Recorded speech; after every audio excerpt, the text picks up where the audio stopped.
अस्सलामुअलैकुम। हम complex number 2 में हम टॉपिक पढ़ रहे थे, पीएन इंटीग्रल थ्योरम हमने सीखा था। आज हम उसकी कुछ एप्लीकेशन लेके आते हैं कि हम उसको प्रूव कैसे कर सकते हैं, कुछ एग्जांपल लेके आते हैं, हम अप्लाई कैसे कर सकते हैं, उसकी एप्लीकेशन क्या है। तो पीएन इंटीग्रल थ्योरम की एप्लीकेशन आज सीखते हैं।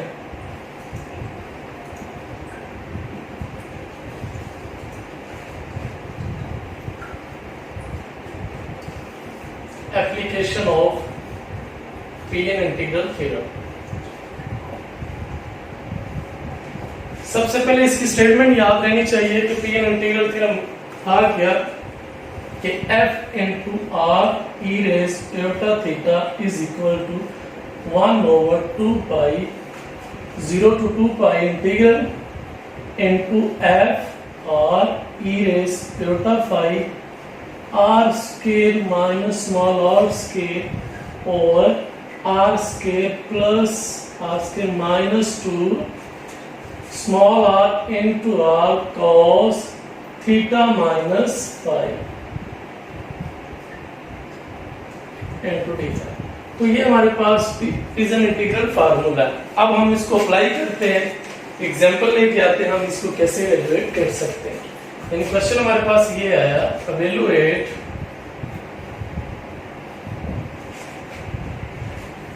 Zero to 2 pi e raised cos phi into cos sin phi और phi minus 4 cos theta minus phi into theta। तो ये इंटीग्रल आ गया, तो इसको एवेल्युएट करें, इसकी वैल्यूज निकालें।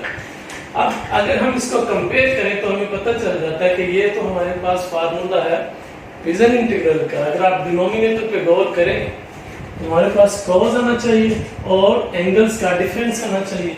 cos आ गया, एंगल का डिफरेंस आ गया। अब इसका मतलब ये जो साथ कोफिशिएंट पड़ा हुआ है वो हमारे पास किसकी इक्वल है, 2 पाई r की इक्वल है 4, और ये 5 जो है वो इक्वल है r square plus r square.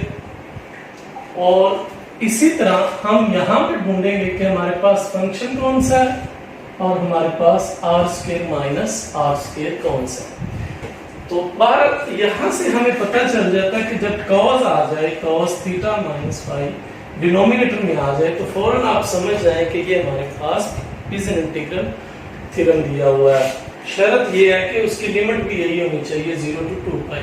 Sometime अगर ना भी हो तो हम बना सकते हैं इस लिमिट को by using the properties of the integral. अब हम इसको सॉल्व करने जा रहे हैं और हम कंपेयर करते हैं कि हमारे पास क्या क्या चीजें गिवन है।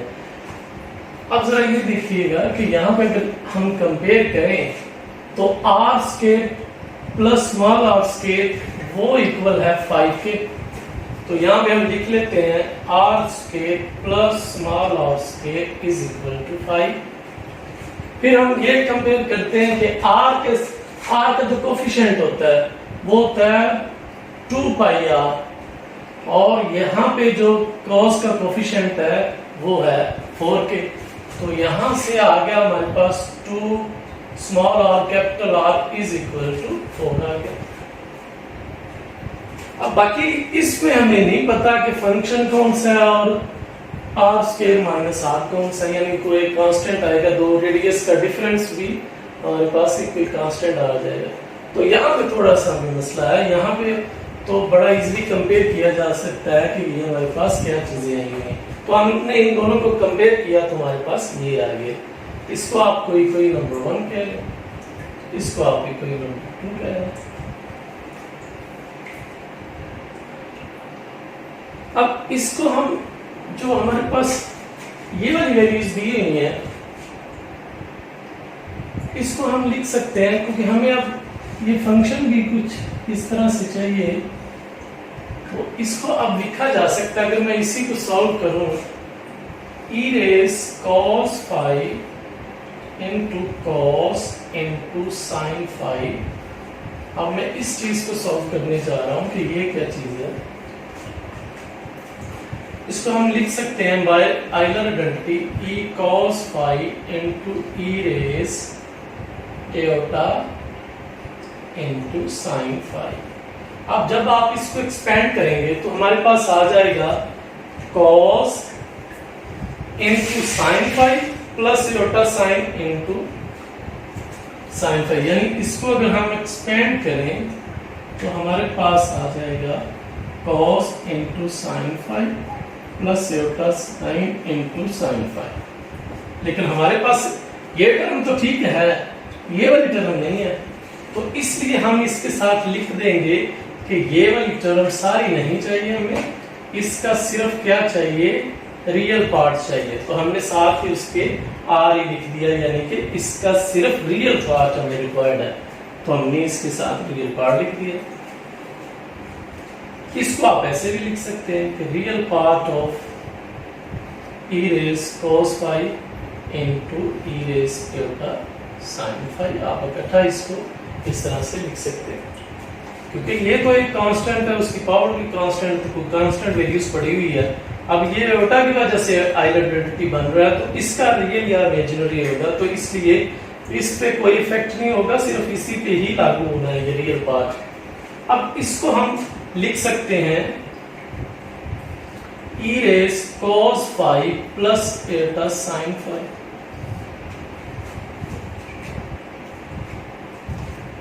अब इसको आप लेट कर लें, let z is equal to cos phi plus eta sin phi. अब जब इसका मॉड लेंगे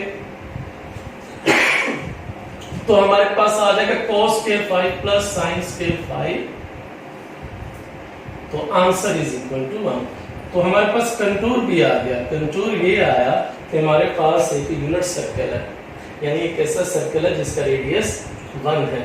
एक तो यहाँ से हमने ये कंक्लूड कर लिया कि हमारे पास कंटूर कौन सा है, तो वो आ गया हमारे पास 0 to पाई जिसकी लिमिट्स है।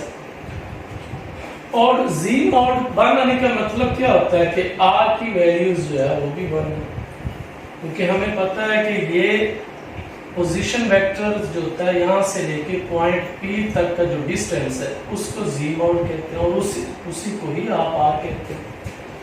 तो r z नॉट 1 के इक्वल है, तो r की वैल्यूज भी 1 है, और r की वैल्यूज 1 आ गई है, तो यहाँ से हम अखज कर सकते हैं कि हमारे पास एक तो ये है कि कंटूर रेडियस 1 आ गया, ये आ गया, तो हमारे पास r square minus r square क्या है, यानी अगर ये वैल्यूज हमें दी हुई है स्मॉल r की, तो हम इसकी कैपिटल R की बड़े स्कूल से निकाल सकते हैं। जब हम इसको पुट करेंगे 1 में, 1 पुट करेंगे तो ये आ जाएगा r square minus plus 1 square is equal to 5 and r is equal to 4। तो रेडियस, कैपिटल रेडियस आपका 2 आ गया और स्मॉल रेडियस आपका 1 आ गया। तो डायग्राम में भी यही था कि ये हमेशा बड़ा आना चाहिए और ये हमेशा छोटे वैल्यू से आना चाहिए। अब जब हम इसको माइनस करेंगे, क्योंकि हमें तो ये वैल्यूज चाहिए होती है, तो r square minus small r square ये आ जाएगा 2 square minus 1 square which is equal to 3। तो ये फैक्टर भी हमारे पास आ गया।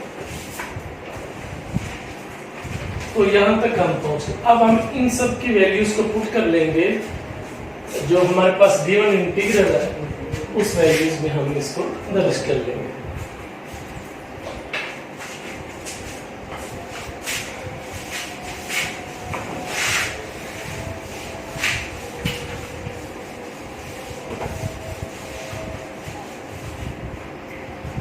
अब वैल्यूज हम पुट करेंगे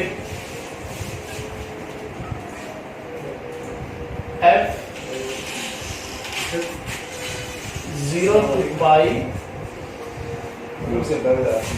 e raised cos phi into cos sin phi over phi minus 4 cos theta minus phi into d phi। अब ये जब आप कंपेयर कर रहे हैं, ये इधर जाके मल्टीप्लाई हो जाएगा और ये फैक्टर बन जाएगा 2 पाई इनटू f r। ये इंटीग्रल आ गया, ये दोनों इंटीग्रल्स को हमने कंपेयर किया है, तो ये हमारे पास आंसर जो है ये इसका आ जाएगा 2 pi into f r e raise eta theta, जिसको हम इक्वल नंबर को 1 का नाम दे देंगे। अब हमने इसकी वैल्यूज निकालनी है, इसकी वैल्यूज आ गई तो हमारा क्वेश्चन जो है खत्म हो जाएगा। तो हमारे पास रियल वैल्यूज है, ये e raise cos phi into cos sin phi वो इक्वल है real values of e raise cos phi plus eta sin phi। अब हम इसकी जगह पे लिख सकते हैं कि रियल वैल्यूज ऑफ दिस, और बाकी जो हमने ये सारा काम किया ये वैसे उसी तरह ही आ जाएगा।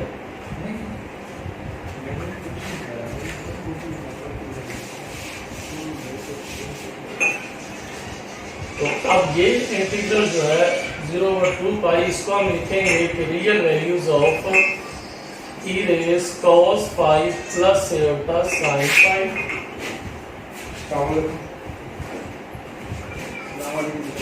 into d phi, हाँ जी, phi minus 4 cos theta minus phi is equal to 2 pi over f r e raise iota theta। तो हमने यहाँ पे इसकी जो वैल्यूज थी वो लगा ली है। अब हम इसको एक्सपेंड कर सकते हैं इसी पैटर्न से।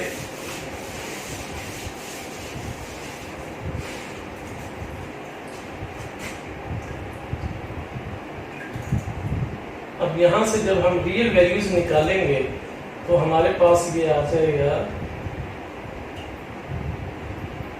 ये r square minus small r square, यहाँ में 3 लग जाएगा और वो उधर जाके डिवाइड हो जाएगा।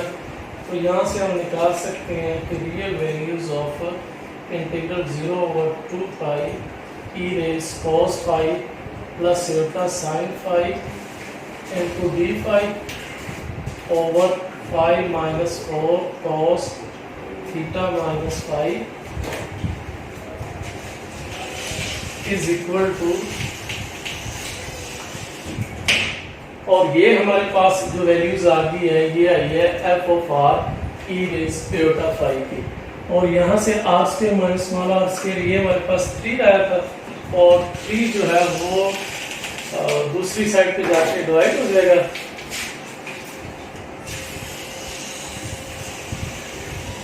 into f r e raise eta theta, यानी ये वाला फैक्टर जिस तरह हमने ये इस साइड पे ले गए और ये वाला भी इधर आके डिवाइड कर दिया, तो ये इंटीग्रल हमारे पास बाकी सारा फंक्शन रह जाएगा। तो यहाँ से आ गया 2 pi over 3 into f r e raise eta theta. अब हम इसका कंपेयर कर लेंगे कि हम यहाँ पे हमें रियल वैल्यूज कौन सी चाहिए। 0 to 2 pi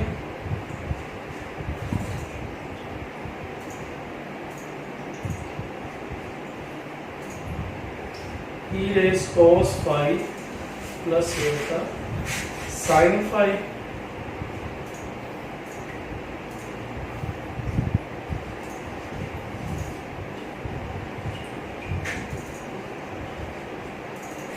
is equal to 2 pi over 3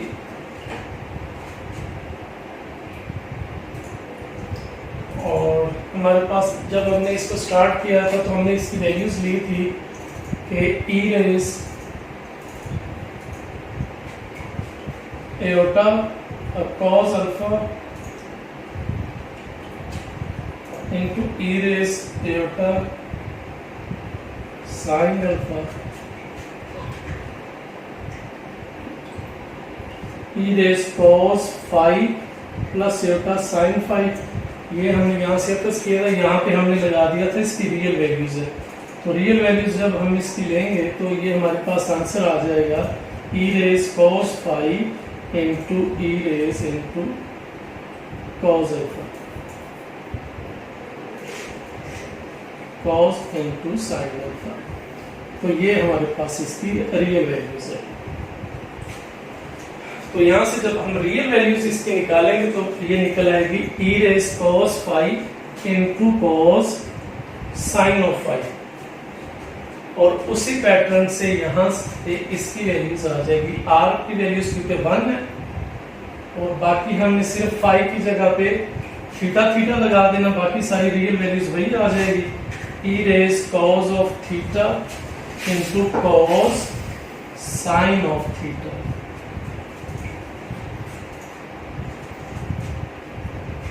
तो तो ये हमारे पास फैक्टर बन गया 2π/3 e raised cos theta into cos of sine theta. तो ये हमने फाइनली इसका इंटीग्रल निकाल दिया। तो थ्योरम को सिर्फ यूज करना है, थोड़ा स्टफ तो है, थ्योरम को बस यूज करना है, कंपैरिजन करना है और थ्योरम को देखते जाना कि ये वाला फैक्टर हमने मल्टीप्लाई कर दिया और ये वाला फैक्टर हमने डिवाइड कर दिया। डिवाइड आने के बाद इसका जो रियल पार्ट, जिस तरह ये आया है रियल पार्ट, उसी तरह ये हमने थीटा के साथ लिख देना है। यानी यहाँ पे 5 है तो आपने यहाँ पे थीटा थीटा लिख देना, तो वो हमारा f into R E power alpha theta. Same उसी पैटर्न से ये आ गया, तो ये फाइनल हमारे पास इंटीग्रल थ्योरम आ गया। इसी तरह एक और एग्जांपल है इंटीग्रल थ्योरम की, अगर हम उसको सॉल्व करें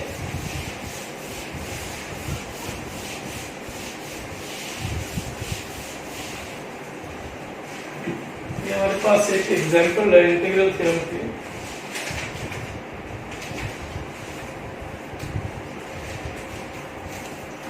यहाँ पे फंक्शन जो है वो कांस्टेंट दिया गया है और एग्जांपल कुछ इस तरह से है 0 to 2π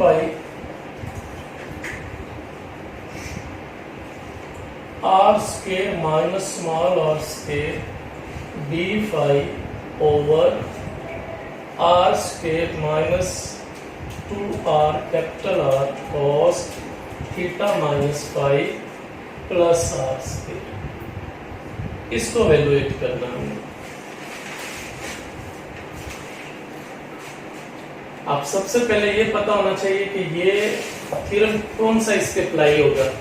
तो थ्योरम वही अप्लाई हो रहा है जब भी आप cos देखें और थीटा का डिफरेंस देखें एंगल्स का, तो फौरन समझ जाए कि ये पीजन इंटीग्रल फार्मूला आ गया हमारे पास और ये पीजन इंटीग्रल फार्मूला सारा वही है, ये भी वही फैक्टर है। सिर्फ क्या है कि ये वाला जो फैक्टर साथ मल्टीप्लाई होता है वो इस दफा बंद पड़ा हुआ है।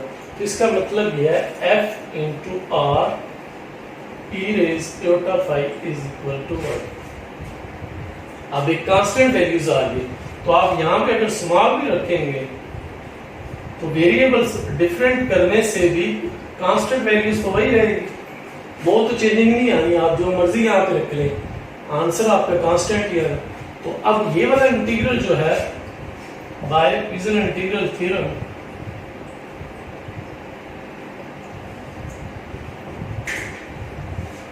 ये वाला फैक्टर इक्वल आ गया हमारे r square minus small r square d pi over r square minus 2r into r cos theta minus 5 plus r square, ये इक्वल आ जाएगा 2 pi over f r e raise to theta.